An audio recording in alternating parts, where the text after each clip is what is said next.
एक लेडी थी जिसके पास कोई ज्यादा पैसे नहीं थे, हस्बैंड की डेथ हो गई थी, पेंशन के पैसों से जीवन बिता रही थी। तब एक घटना घटी। उसके घर के बाहर एक लड़का आया, दरवाजा खटखटाया। वो देखती है, वो 14-15 साल का एक लड़का जो सेल्समैन था और अपनी प्रोडक्ट्स बेचने के लिए आया था। ये लेडी के पास उतने पैसे नहीं थे, तो उसने कह दिया कि देख बेटा, मेरे पास इतने पैसे नहीं है, मैं तुझे गलत उम्मीद नहीं दूंगी, मैं तेरी चीज वस्तुएं खरीद नहीं पाऊंगी, पर 2 मिनट तू मेरे घर में आ।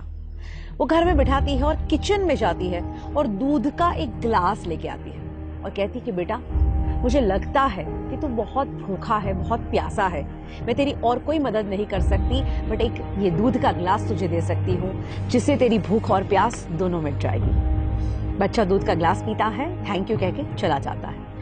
इस घटना को और 15 साल बीतते हैं। अब तो ये लेडी बहुत बुजुर्ग हो चुकी है और एक दिन उनको हार्ट अटैक आता है। आस पड़ोस वाले उनको हॉस्पिटल में भर्ती करते हैं और जब उनके ऊपर सर्जरी होती है, बाद में वो ठीक होकर अपनी आंखें खोलती है, तब उनको पता चलता है कि उनके ऊपर तो ऑलरेडी एक बहुत बड़ी सर्जरी हो चुकी है और जिसका लाखों का बिल बन चुका है। इस लेडी के पैरों तले से जमीन निकल जाती है और रोने लगती है कि हे भगवान, मुझे क्यों बचाया, अब मैं ये बिल कहां से पे करूंगी, मैं ये पैसा कैसे दूंगी। और 2-3 दिन वहां पे वो इतनी उदासी के साथ बिताती है, वो सोचती है मैं किसकी मदद मांगू। आखिर में उसका डिस्चार्ज का डे आता है। अभी भी उसको कुछ नहीं सूझ रहा, बिकॉज उसके कुछ ज्यादा रिलेटिव्स नहीं थे, ऐसे कोई लोग नहीं थे जो उसकी मदद कर पाए।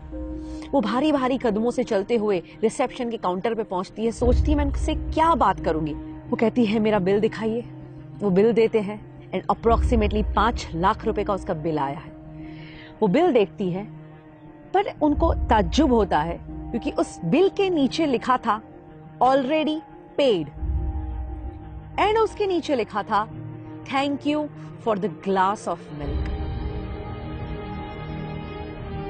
यानी वो लड़का जिसको उन्होंने एक दूध का ग्लास दिया, दोस्तों आज वो बड़ा होके एक डॉक्टर बन चुका है और उसी की हॉस्पिटल में ये लेडी आती है और वो देखता है कि ओ माय गॉड, ये तो वही लेडी जब मैं कुछ नहीं था और उन्होंने मुझे दूध का ग्लास दिया था।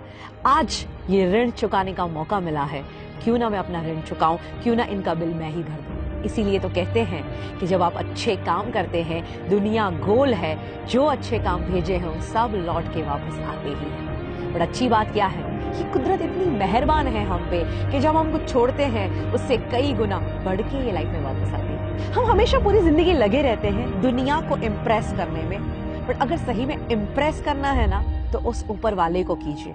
आपका इंटेंशन कितना भी सही क्यों ना हो, ये दुनिया सिर्फ आपका प्रेजेंटेशन देखती है एंड आपका ये प्रेजेंटेशन कितना भी अच्छा क्यों ना हो, ये ऊपर वाला तो सिर्फ आपका इंटेंशन ही देखता है। तो ये सद्भावना की शुरुआत आज से ही की जाए।